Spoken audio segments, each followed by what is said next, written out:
Assalamualaikum warahmatullahi wabarakatuh. Kami dari kelompok 1 akan mempresentasikan materi mengenai penerapan teori untuk peraturan akuntansi. Untuk pembahasan pertama akan dijelaskan oleh Nur Hasanah.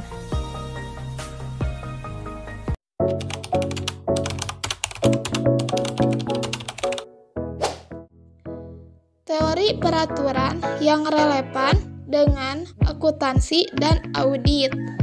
Pada teori pasar modal menyarankan bahwa seorang manajer memiliki intensif untuk dapat menyajikan informasi terkait akuntansi kepada para pihak eksternal dan supaya informasi yang disajikan diverifikasi oleh auditor independen. Ada beberapa teori yang relevan untuk memahami peraturan dari laporan keuangan yang terdiri dari teori of efficient market, agency theory, theory of regulation, public interest, regulator capture, dan private interest. Yang pertama itu ada teori of efficient market, yaitu ekonomi pasar bebas akan berpendapat bahwa pasar berfungsi baik tanpa intervensi pemerintah dan efisiensi maksimum dicapai dengan memungkinkan kekuatan penawaran dan permintaan yang mendekati perilaku pasar. Kekuatan permintaan dan penawaran memiliki pengaruh pada arus informasi dan modal. Namun, pemerintah juga aktif melakukan intervensi di pasar dan mengatur tidak hanya bagaimana pasar dilakukan, tetapi juga menyediakan informasi yang memadai dan telah digambarkan sebagai nyawa dari pasar modal. Yang kedua ada agensi teori atau teori keagenan, yaitu permintaan informasi keuangan dapat dikategorikan sebagai tujuan pengelolaan atau pengambilan keputusan. Menurut Atkinson dan Padham menyatakan bahwa teori keagenan menganggap permintaan kepengurusan untuk informasi.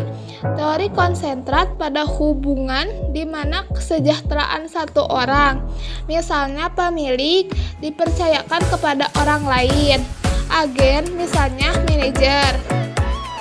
Dan menurut Atkinson, Padham juga menjelaskan bahwa permintaan untuk informasi penatagunaan berkaitan dengan keinginan untuk memotivasi agen mendistribusikan risiko secara efisien. Yang ketiga ada teori regulasi.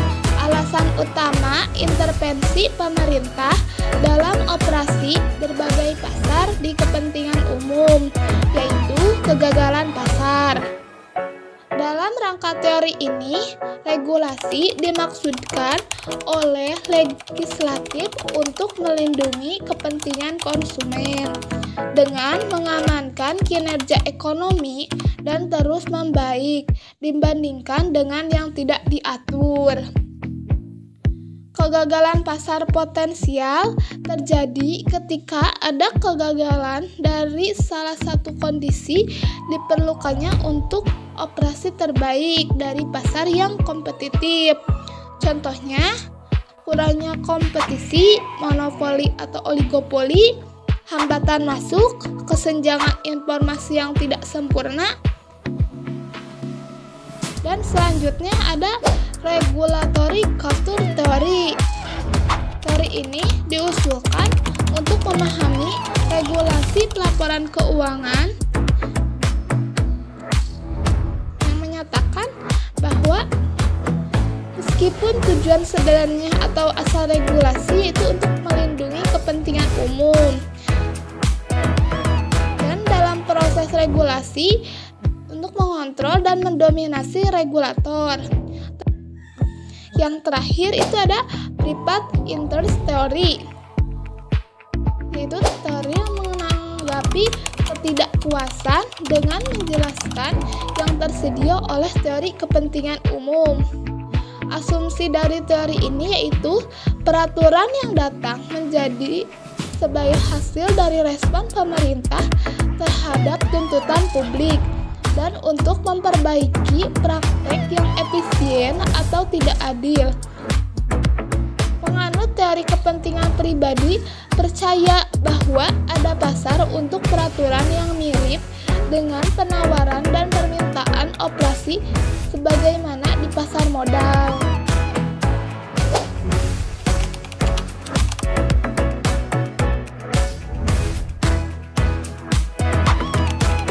Lalu bagaimana teori regulasi yang relevan dengan akuntansi dan audit? Ada application of public interest theory. Dalam teori kepentingan umum, pemerintah ikut campur tangan dalam regulasi pelaporan keuangan dalam menanggapi kegagalan pasar dan kepentingan umum.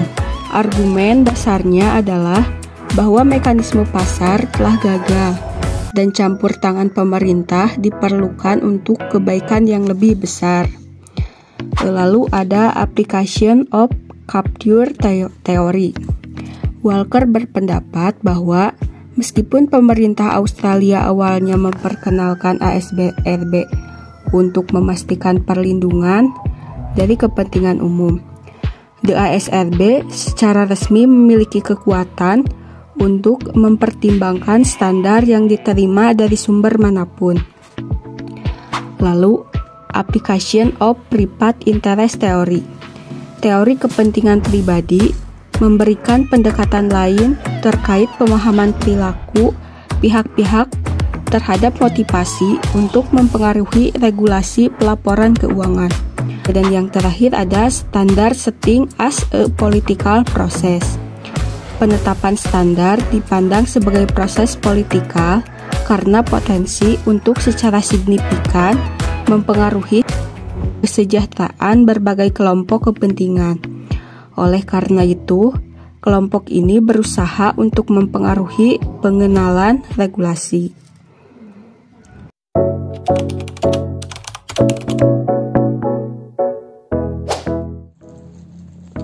Selanjutnya, struktur institusi yang mengatur standar akuntansi dan standar audit.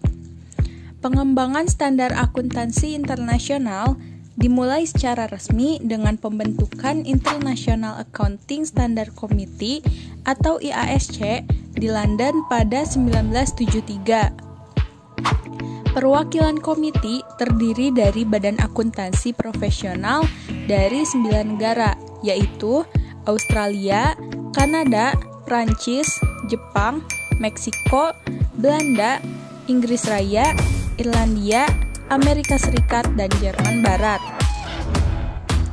Tujuan dari IASC adalah untuk mengembangkan standar akuntansi untuk sektor swasta yang cocok untuk digunakan di negara-negara di seluruh dunia. Meskipun penggunaan IASC di seluruh dunia meningkat, namun hal ini tidak menutup fakta bahwa IASC bukanlah sebuah dewan independen yang mengatur standar. Yang akibatnya, IASC direstrukturisasi pada tahun 2001 dan berubah menjadi International Accounting Standard Board atau IASB. Sebuah dewan independen yang berdasarkan struktur keuangan finansial accounting Standard Board atau FASB di Amerika Serikat. Selanjutnya yaitu program dari konvergensi IASB dan FASB. IASB mengumumkan suatu program yang rumit, yaitu program konvergensi IASB FASB yang disebutkan dalam perjanjian Norwalk pada tahun 2002. FASB telah dibentuk pada tahun 1973 dan telah dianggap sebagai standar terkemuka di dunia. Program konvergensi IASB FASB dijalankan dengan baik oleh Dewan Komisaris dan Direksi. Program ini adalah program yang rumit, di mana ini adalah proses memproduksi standar untuk 2005 sebagai IASB. Sementara pada saat yang sama mempertimbangkan sejauh mana standar dapat direvisi untuk diadopsi dengan US GAAP. IASB menetapkan standar yang berlaku bagi sektor swasta. Standar yang berbeda bisa berlaku untuk sektor publik. Mengingat bahwa entitas sektor publik memiliki tujuan yang berbeda dan dengan stakeholder yang berbeda pula dibandingkan dengan sektor swasta. Dalam sejarahnya, peraturan atau kebijakan sehubungan dengan auditing berkembang dengan sendirinya. Audit dibutuhkan untuk menyatukan kebutuhan antara pengguna laporan keuangan dengan pihak-pihak lainnya. Alasan lain adalah adanya keinginan oleh pihak legislatif yang saat itu mengharapkan adanya suatu kodifikasi praktik-praktik terbaik dalam audit. IAASB berjalan di bawah kendali IFAK. Para anggota IFAK ini adalah organisasi-organisasi akuntansi dan sebagian besar anggota IAASB merupakan praktisi di dunia audit. Pada tahun 2005, IFAK mendirikan Public Interest Oversight Board atau PIOB dengan tujuan untuk meningkatkan integritas atas standar yang telah dikeluarkan oleh IAASB dan lainnya yang berada di dalam IFAK. Tujuannya adalah untuk memastikan bahwa standar yang ditetapkan secara transparan telah mencerminkan kepentingan umum dan masukan dari masyarakat dan regulator, dan untuk memfasilitasi kebijakan-kebijakan terkait audit.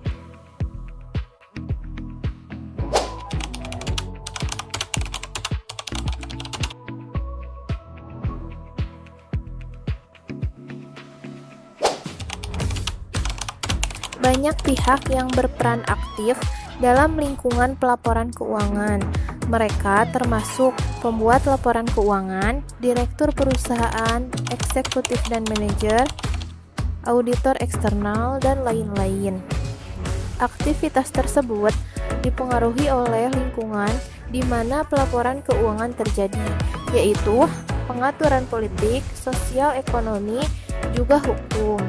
Unsur-unsur dari kerangka peraturan yang akan dibahas yaitu diantaranya persyaratan hukum, tata kelola perusahaan, auditor dan pengawasan, serta aparat penegak independen.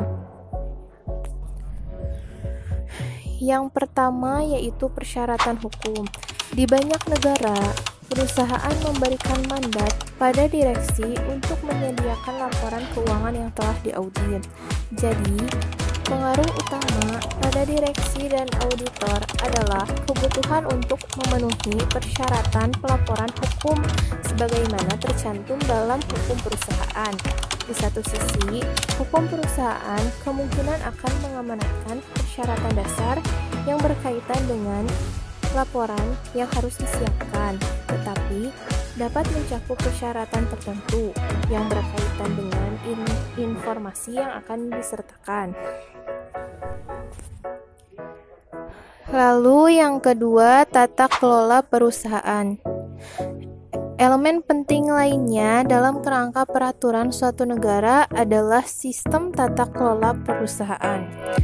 Davis mengambil pandangan yang luas dari tata kelola perusahaan dan menyatakan bahwa itu merujuk pada struktur, proses, dan lembaga-lembaga di dalam dan di sekitar organisasi yang mengalokasikan kekuasaan dan sumber daya kontrol di antara peserta. Beberapa praktek tata kelola perusahaan yang berasal dari undang-undang yang mengharuskan direksi untuk melakukan tindakan khusus dalam kaitannya dengan manajemen untuk perusahaan mereka. Misalnya, persyaratan untuk mengadakan pertemuan dengan pemegang saham dan untuk mengungkapkan hal-hal menarik seperti transaksi kepada pihak terkait adalah dasar tata kelola perusahaan yang mungkin ditanggung oleh undang-undang perusahaan. Yang ketiga yaitu auditor dan pengawasan. Di banyak negara, auditor melakukan fungsi sangat penting dalam memberikan jaminan tentang kualitas informasi yang diberikan dalam keuangan perusahaan. Merupakan hal yang umum bagi profesi audit yang diterapkan beberapa aturan terhadapnya. Bentuk paling dasar dari regulasi profesi membatasi keanggotaan kepada orang dengan kualifikasi serta pengalaman tertentu dan membutuhkan pendaftaran untuk berlatih.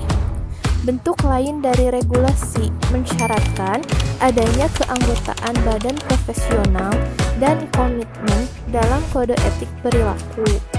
Badan-badan profesional juga dapat memberikan sanksi terhadap anggota yang melanggar peraturan. Lalu yang keempat, ada aparat penegak independen. Sebuah studi oleh FEE termasuk Badan Penegak Independen sebagai bagian dari sistem secara keseluruhan untuk menegakkan persyaratan pelaporan keuangan. Peran badan seperti dalam regulasi pelaporan keuangan adalah untuk mempromosikan kepatuhan terhadap peraturan yang mengatur produksi laporan keuangan yang terkandung dalam hukum dan pengawasan pengajuan bagian dasar dari kerangka peraturan. Sementara, banyak negara memiliki badan yang bertanggung jawab untuk pengawasan. Mendirikan sebuah badan penegakan independen adalah peristiwa yang lebih baru terkait dengan penerapan IFRS tahun 2005.